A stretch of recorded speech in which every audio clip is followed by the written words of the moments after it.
here. So this match is scheduled for a 40-minute time limit or whatever. Yeah, this match is scheduled for one fall. 40-minute time limit. Just treat it like a tournament. You got a 40-minute time. We don't want count-outs here. So is there a judge going to come over at 3 minutes remaining and sit with me? It's called hit the end button. We've got 2 former rules managers in here, so I would think we'd have the judging covered, but there has to be a third judge. Otherwise, we can't be competing. We all have equal power here. We can all just go end. Fair enough. Well, good morning, everyone. So today we're going to hopefully quickly break down the Armageddon release. Yeah, this is a big one. This is a big release here.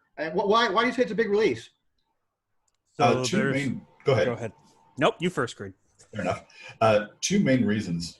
One, it was the start of the Afterburn era, something that was discussed briefly leading into this, but we really came to see it as Armageddon and more Survivor Series 3 came out, that we had this idea of a limited set where people could jump in without having to dig back to 5 sets ago to find this one rare action, et cetera, et cetera. And it kind of streamlined the game for newer players and for older players who wanted a more focused experience without having to worry about Premier Raw, Premier SmackDown, what was this other weird thing, Pays to be Evil, and so on. The second reason it was big came down to one card. I mentioned Pays to be Evil. This was part of it. There was one of the biggest offenders going in, a holdover from that action combo mindset of Divas, was an Evolution Pays to be Evil Test of Strength deck that would just draw a crap load of cards, get rid of your hand, and it was rolling people in a couple of turns, if not the first turn. I don't remember exactly how it worked, but you mean rolling someone over in 1 or 2 turns is not fun? Yeah, it turns out it's fun for the person doing it. It's not so much fun for the person on the other end. And when Volley This came out, the ability to shut down a card on the first turn with a non-unique that you could search for with Managed by Regal or whatever else, really slowed that first action roll. Unless you were doing something weird like plunging it, you probably weren't going to necessarily get your first action off, so you had to rely on other strategies, which could be more maneuver based. And it wasn't just stopping an action 0 fortitude. It was stopping an action 0 fortitude, getting 2 damage out of it, and then getting a flying start on the rest of the game. Mm-hmm. I remember as soon as Volley This came out, I saw 0 fortitude actions just roll over and die because nobody wanted to eat 2 damage right out of the gate. The fortitude swing off that was just huge. And of course, there's some people who are doing crazy shit like, yeah, I want to eat a Volley This so that I can play my Panic Cranial Crunch. But that was much less. I feel like through a lot of Raw Deal, the vast majority of people were playing around reversals rather than playing through them. And I know that Creed and I have talked about that before because I've seen him play around reversals for the entire game. So about this release then, when it came out, it's basically known for 2 things as a set itself. It introduced throwback cards, and it introduced the volley mechanic. How did those things change the game? Throwback was more important than people realize. Going back to the Afterburn, it gave us a wide variety of moves that come in. Yes, most of them were new moves that were much better than the older counterparts. You look at a double leg takedown Throwback, I think that's the one I'm thinking of. And that one's actually decent for a 0-4. Maybe the old one was the 0-3, you just draw one. The old one was a 0-2. Yeah, it's just these little things where the new card was better.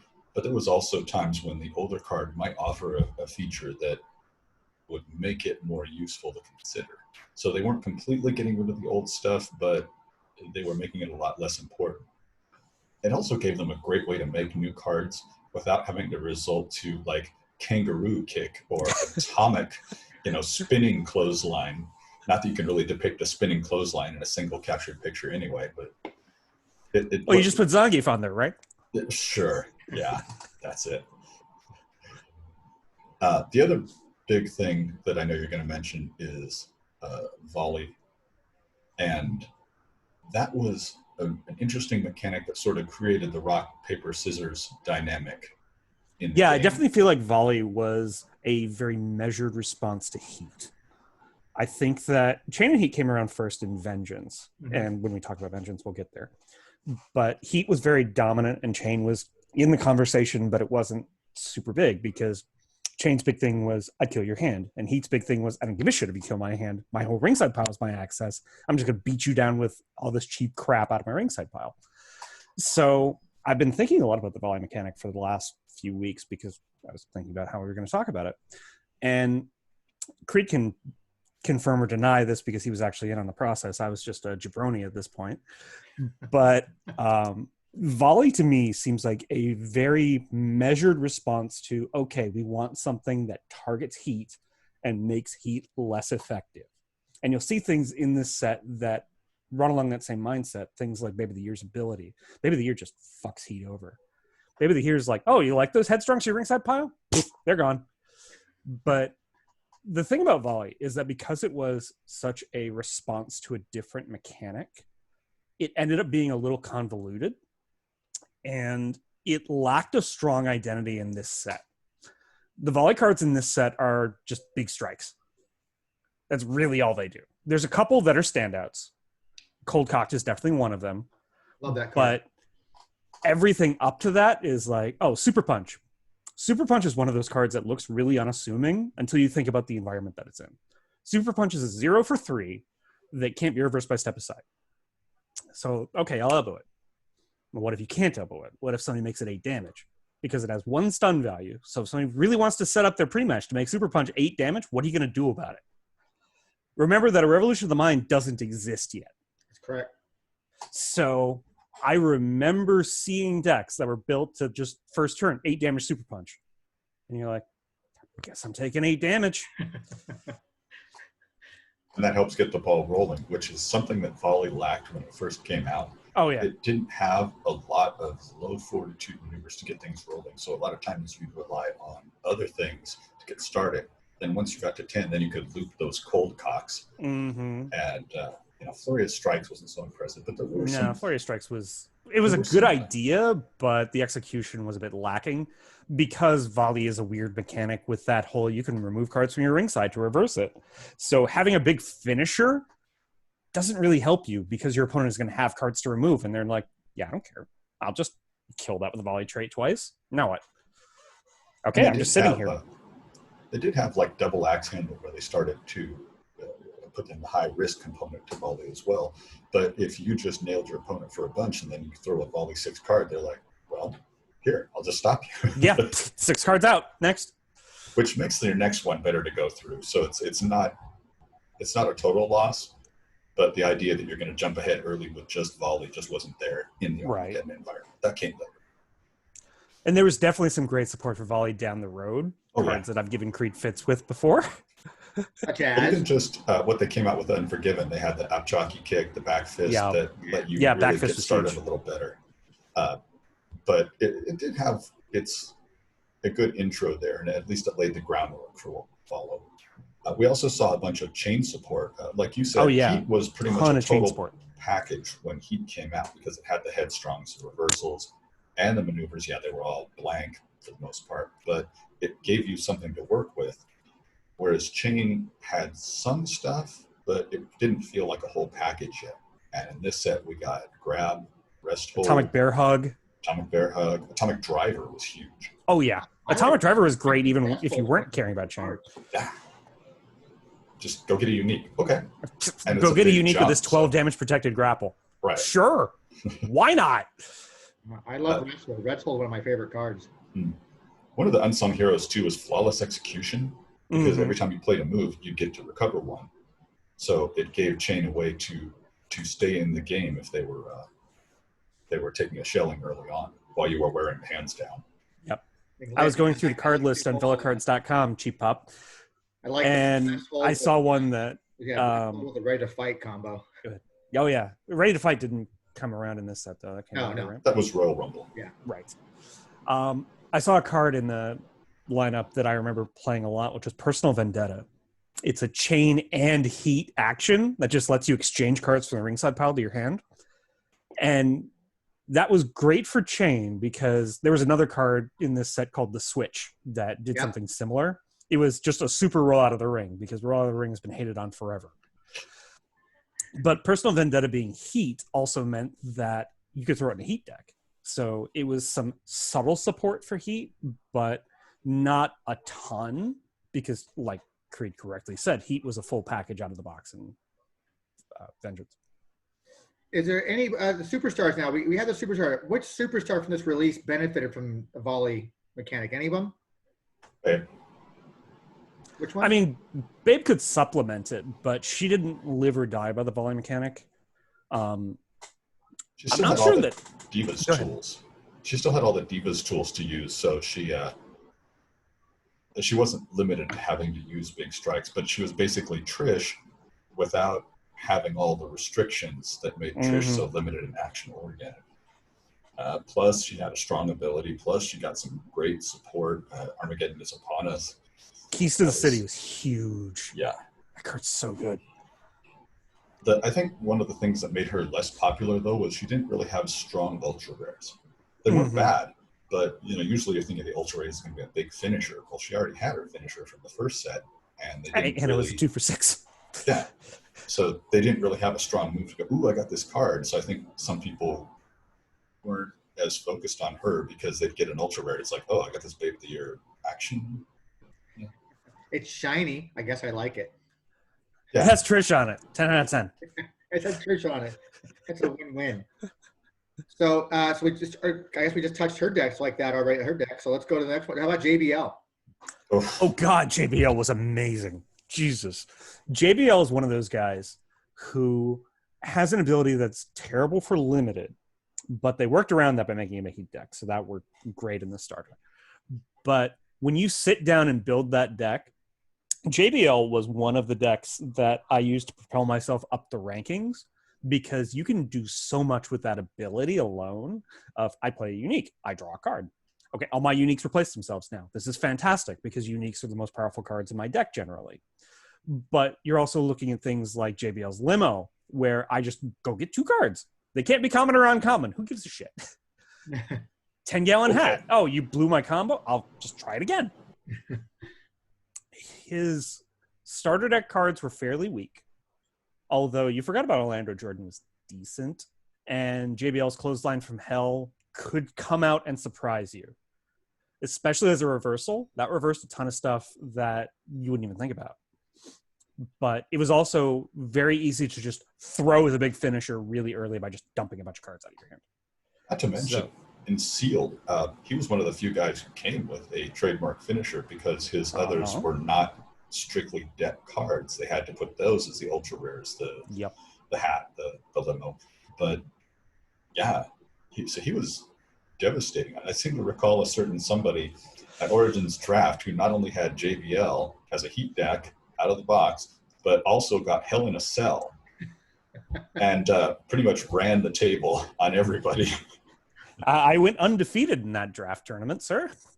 It was a lot of fun. For you. Yeah. I can't believe I got away with that because it wasn't just JBL. It was JBL with 2 packs and Hell in a Cell. Oh.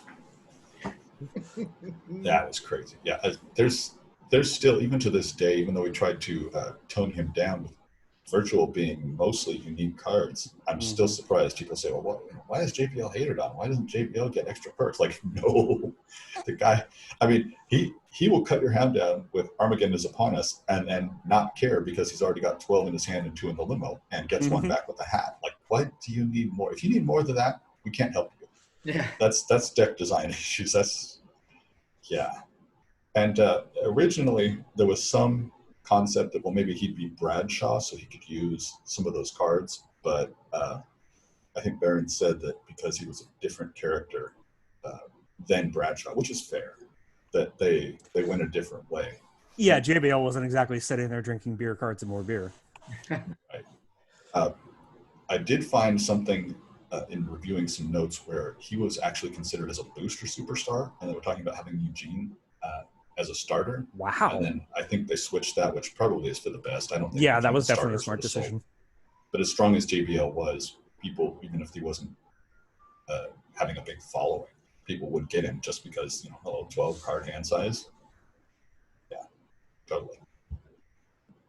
Yeah, he constantly gets put up there as a really tough deck, especially like you said with virtual stuff. I mean, everything being unique. One more thing before we move on. One of the funnier ideas I heard was somebody had a concept of the Bashams in the limo. They put 2 manager interferes in the limo by playing it in the venue phase. Then they would play, according to Linda, go ahead, search my deck. I've got no heel cards in here.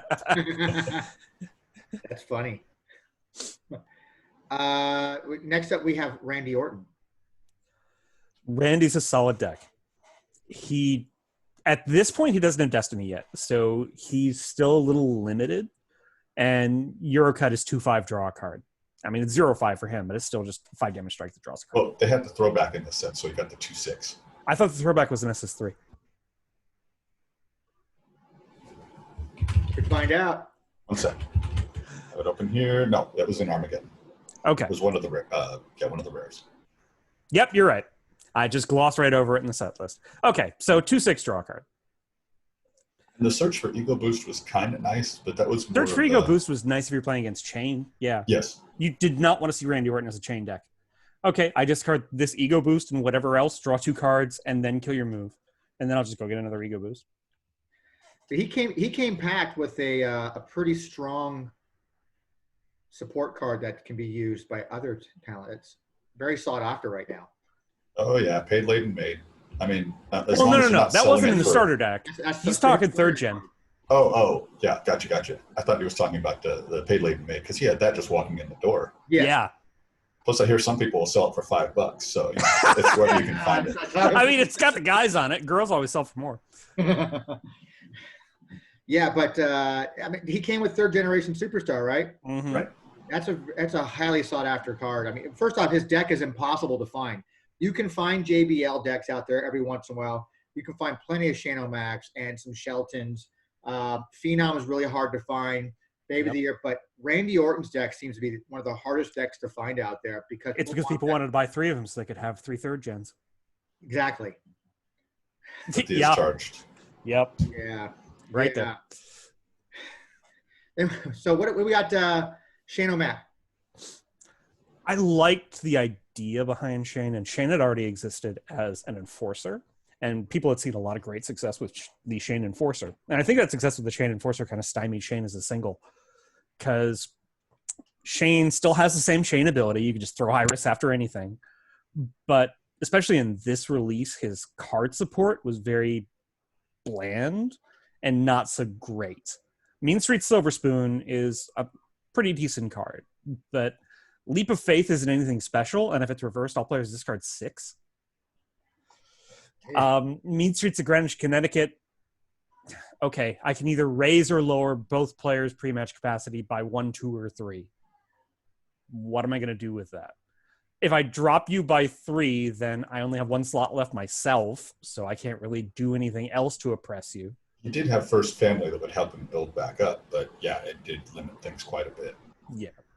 And if you drop by 3 and then they drop a U.S. title on you, you're done. Yeah. So you can raise both of us by 3 in the thought that, well, I'm built to manage this, and my opponent probably isn't. But that's not exactly blowing the doors off the barn. Yeah, I think the concern was, and I don't have any firsthand information on this, but because the Shane Enforcer decks were doing so well that they didn't want to give him too much power. Right. But that a lot of that was completely being able reasonable. to switch off from the Shane ability. Mm-hmm. Plus, you also had whatever else, Stephanie or whoever other cards that was carrying the Shane Enforcer. That's why you saw a lot more support down the line, like Here Comes the Money Throwback and some other cards like that. By the way, people wondered why he wasn't Shane McMahon, since the original Here Comes the Money referenced him. But I did see in an old Ask Baron that he said that was a WWE's call. They wanted him called Shane O'Mac. Because they wanted the logo like he wore on his jersey, which I still have upstairs. Of course you do. Of course I do. How about Shelton? Oh, I love Shelton. Shelton was rough. The thing about Shelton is that ability is really versatile. It doesn't point you in any direction, so you can go wherever you want with it. And it's stronger than it looks at first blush. Because it's annoying. Great. If I hit a maneuver, I'm ripping a card out of your deck, and then I'm either taking the rest of these, putting them on top where I know they're not going to hurt me, or on the bottom where you can't touch them. And I'm just getting that shit out of the way. If you reverse me, I get a card back. And you could end up doing both. Correct. That was the big thing that a lot of people didn't realize about Shelton, is that you could set yourself up in that shuffle put on top to have them reverse on the overturn so you get a card back. Or if you buried cards, then they just happen to flip something over anyway. Well, I'm getting a card back. So Shelton was very consistent. He stayed in the game for a long time. He was very hard to put down. Yeah, because that ability is annoying. Mm-hmm. Annoying and effective. Yes, very much so. What about his support? He did carry in all about the Benjamins from Team Angle, which I think was kind of begrudging from Baron. They were trying to leave the pre-Afterburn stuff in the past. And I think that ended up forcing the card to be reprinted in SS3, just thrown in a Rumble pack. Yes. Which I'm sure annoyed Baron to no end. And that's kind of why he said, okay, look, you get the card, but it's SmackDown. We're not going to take the logo off of it in its ability or anything. If you want it, then you take it as is. Greco-Roman Specialist came with his logo on it already, so they just had to, kind of like Benjamin's, just throw it in the SS3 set, but at least they didn't have to monkey with anything to get him to play it. He was another one that I felt like his support cards, you got a good trademark finisher, and the pre-match is decent. I think it's a search or it depends. It flips whether your superstar value is higher or lower.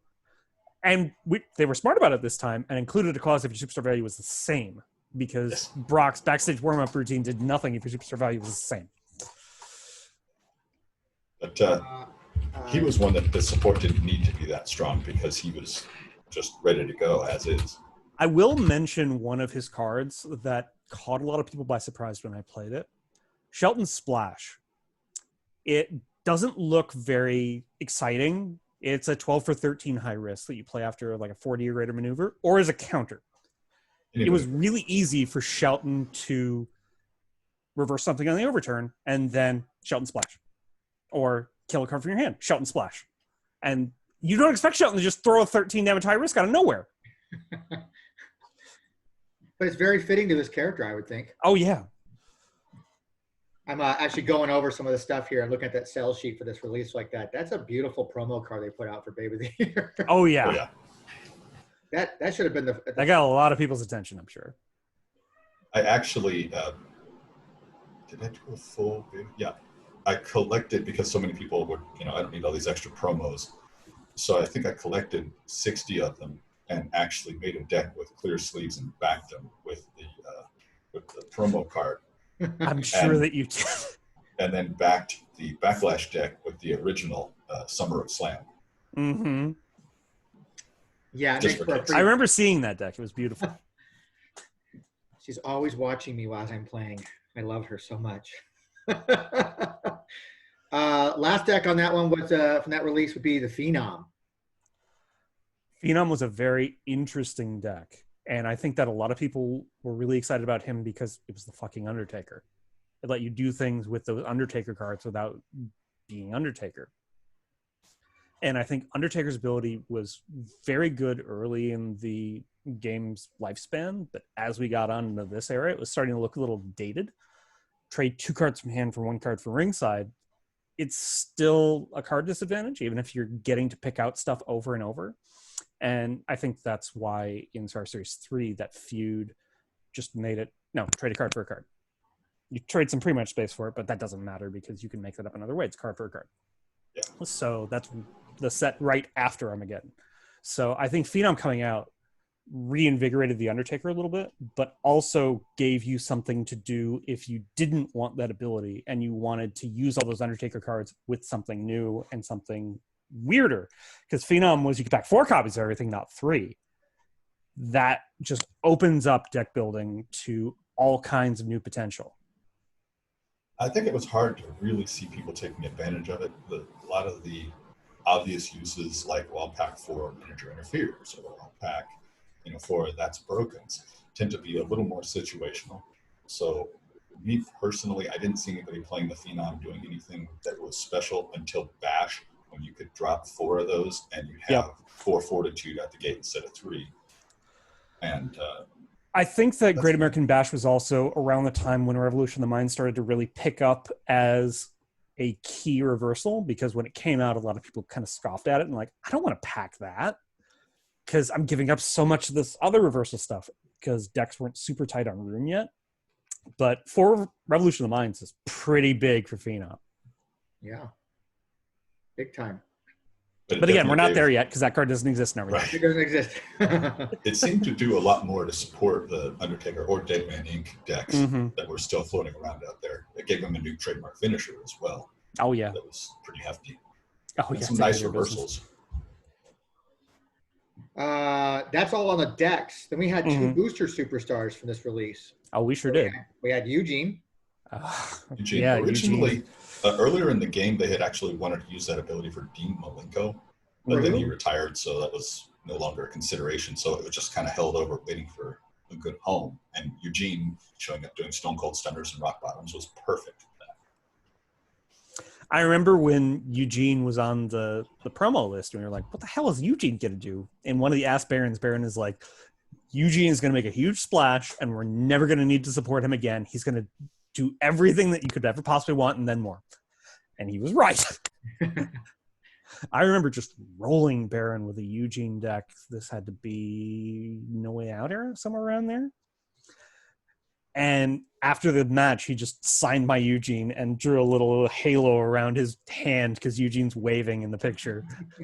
I always thought it was cute because you ask Eugene, how many cards do you start without? And he'd say, this many. I mean, he grew to be a pretty dominant deck. I mean, right from the yeah. There's a lot of bad Eugenes because people would just try to put all the most powerful uniques in, or all the big, like... right, it was 2-man power trip syndrome. I'm just going to throw all these shiny cards in here and then hope. Like put raise moves in because they can't be reversed or only from Arsenal. Those high risks, and like, okay, but how are you going to get them? So it took right, a you lot play of one a unique a while. turn. How you can pull that off? And he got better with each set, obviously, and just... I think Great American Bash, like we talked about when we did the breakdown, that's where he really turned the corner. Well, because you have so many non-unique superstar specific cards there, you can pack as many. Right. I can throw as many as I want now. Yep. That's why in virtual design was. We said stupid things, like we made really good cards for China, and they said when you were a female. And somebody said, "Why do you put that on there? Of course she's female." It's like she is. Eugene isn't. Yeah. Why does this card say this, Eugene? And eventually we just said, okay, look, stop. He has enough coming out from the classic environment. Just leave it there. That's fun. You want to play Eugene? This is what you get. That's it. You're done. Have a nice day. But what about, no, you have enough. I mean, Eugene gets talked about a lot. So, I mean, we've had a lot of conversations and people having their conversation about him. He gets talked about a lot. But one you don't really hear out is Rene Dupree. He's the last one. Oh, man, I loved Rene Dupree because I've always been a huge fan of I'm just blanking on the name now. Wow. This is really great to be doing on a live broadcast. La Resistance. It's Hard Being this original. Oh, yeah. And Same. Rene Dupree is a deck that is tailor-made for It's Hard Being this original. You can only pack one copy of everything. Yep. Cool. Okay. So I just get to search for 2 out of the gate, and then Hard Being this original doesn't matter? Sure. I'll take 2 free cards. Sure. And by the way, I'm going to cut your opponent's hand size down with Armageddon is upon us, which will have little to no effect on me. Right. I'll just because get rid I'm of an these 11. 2 situational cards that aren't helping me. And yeah. Oh, and by the way, my manager is also going to kill a card from your backlash deck. But not just remove it. She just sits around waiting to reverse it. I love building Rene Dupree, so I thought it was a fun deck to build. Absolutely. It was a deck builder's paradise because you have 60 slots to do whatever you want with. And he really rewarded careful, attentive deck building because you had to think about every single card going into that deck. I really felt like he was a little pigeonholed, and I use that term loosely, into being heel, though, because you wanted the rakes and you wanted like the brass knucks and some of those other heel cards. You remember ever building Renee face? So. Yeah, I never have. I've never even tried. He went through a lot of changes, though. Originally, Baron said that he was considered to be Lance Storm, but he would have had different support, and then that was at a time when Lance was still around. Chavo was considered, but bumped off. I don't know if he was for the Renee design, but we later saw him, of course, in Unforgiven, I think. No Way Out? One of those two. No Way Out, I think. Yeah. Also, Renee was originally a 14-2, so starting hand size 14, superstar value 2, and could not pack. Hard to be original. And then I guess they said, wait, no, it's tailor-made. We've got to give that to him. And Fifi could send back any number of cards from your opponent's hand, which is kind of rough. I mean, yeah, there's always a chance they could drop the same. It's kind of rough. Yeah. And Le Bonsoir was planned as a 25-25 trademark finisher, but they didn't have a picture for it. That's why his big ultra rare was the elbow drop instead. And then we got that 2020 high risk, and then Bonsoir came in the next set. It's a fun release. It seems like this release has a lot of the decks are all pretty well balanced in that sense. That it was a pretty strong release. There was no really any weak, except maybe Babe of the Year probably gets a little shit on once in a while. But I think for the most part, it's a pretty strong release. No? Oh, I thought so. Especially following on the heels of the Vengeance movement that pulled away from the combo decks. We had superstars that shut down playing a lot of actions, and we had Chain and Heat, which kind of reinvigorated the maneuver scene, gave you more ways to build rather than just, okay, I'll play a bunch of X maneuver types to try to wear out all your strike reversals or whatever. But they did a lot of things too that added in other ways. Like we got Kendo Stick Throwback, which was great as a 3/7. So you're ready for the no DQ match to make it a 0. You had any sort of +1, and now you have a 0-8 non-elbowable strike that you can get back with Chicago Street Fight. Of course, you have to SummerSlam to get both of those, but still. Right. And with this release, with the throwback cards, what was the process in thinking of who decided what cards got thrown back and what didn't? That was strictly a Baron thing, I'd say. Unfortunately, this set, I wasn't involved with the playtesting in the early stages. I came in at the back end. They asked a few questions, but most of the set was on its way out the door. That's unfortunately a last-minute decision pertaining to this set to change from the non-specific play usage to specifically saying pack, meaning things you are allowed to have in your arsenal or backlash or whatever else, versus what you're able to play. And that did cause a problem for the Vinnie Mac attack. So unfortunately, it had to be errated as soon as it came out because the play allowed him to have it, but it didn't get around his ability to play restrictions. So it's one of those things where the term was still fairly new and there was a glitch and we just fixed it. No big deal. Yeah. I'm just curious to know the process, what made them think Kendo Stick had to be thrown back. Let's just pick that card and throw it back, Why other stuff wasn't. I don't know, but I can see why they kind of went for some of the cards that were somewhat popular and maybe had fallen out of favor or could still have some usage. Like the possibility of doing the original Kendo Stick was still a valid choice because it offered different options than what the 3/7 did. Sure. In fact, funny story, I remember playing the original Kendo Stick, it was played against me, and I was a 2-man power trip. So I said... you were an asshole is what you were. No, I said double digits. He said, you can't play that. I said, Triple H's reverse neck breaker. You can't play that. And then I played something else, whatever it is you can't play. Then I went, step aside. So it's just being a jerk and showing every reversal that I wasn't allowed to play and then reversing it anyway. The good old days. That's great stuff. Well, I mean, it's a pretty straightforward release here. So nothing really, no hidden surprises, no, I do want to mention one particular card because it was something that just kind of got thrown out there as a silver bullet. And this is something that Radial tends to do is when there's a dominant strategy, throw a silver bullet at it. I'm talking about All Alone in the Night. I've won games for that card existing without ever even packing it because All Alone in the Night is built to hate on the strategy of I kill you in the pre-match phase with Run the Gauntlet to just, all right, shuffle your own deck and cut into it 10 times and just keep taking damage. And All in the Night says, no, screw that. If you have more than 2 enforcers revealed, go down to 1 at random and pick a random enforcer off that, which if you're an enforcer deck, that pretty much kills you dead.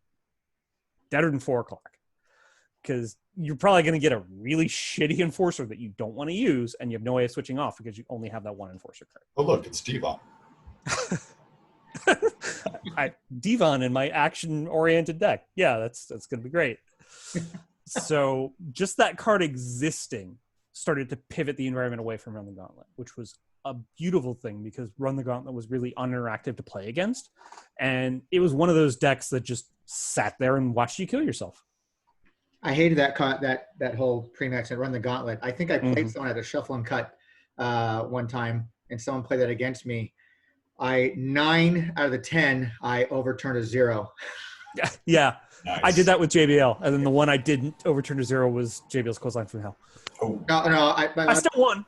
I think I ended up turning over 2 for it. That was it. The best I ever saw was at Origins, at one of the games I was watching. Some guy hit. Let's see, you get ambush and then you run the gauntlet, right? Correct. So for ambush, he overturned like 2 cards. Yeah. So gauntlet, okay, here we go. First card, let's wrestle already. He shuffled back the cards he got back, and that ended the effect. I got nothing from awesome. it. Yes, That's take that. Even better, man. Try playing the game instead, man. Another one that was quietly helpful, surprisingly, was New Orleans. That led to weird interactions where, let's see, was San Diego in this set or was it the set before? It was this set. Okay. So you'd have San Diego where everybody would discard 3 pre-match, 3 mid-match. Well, if you toss New Orleans, which immediately gets removed from the game. Somebody might get bumped out here soon. We got less than a minute, it says. Yep. Oh, okay. No worries. But they'd use that as a combo with Breakkeeper. So True. that was a nasty little trick for a while. Well, guys, this has been fun.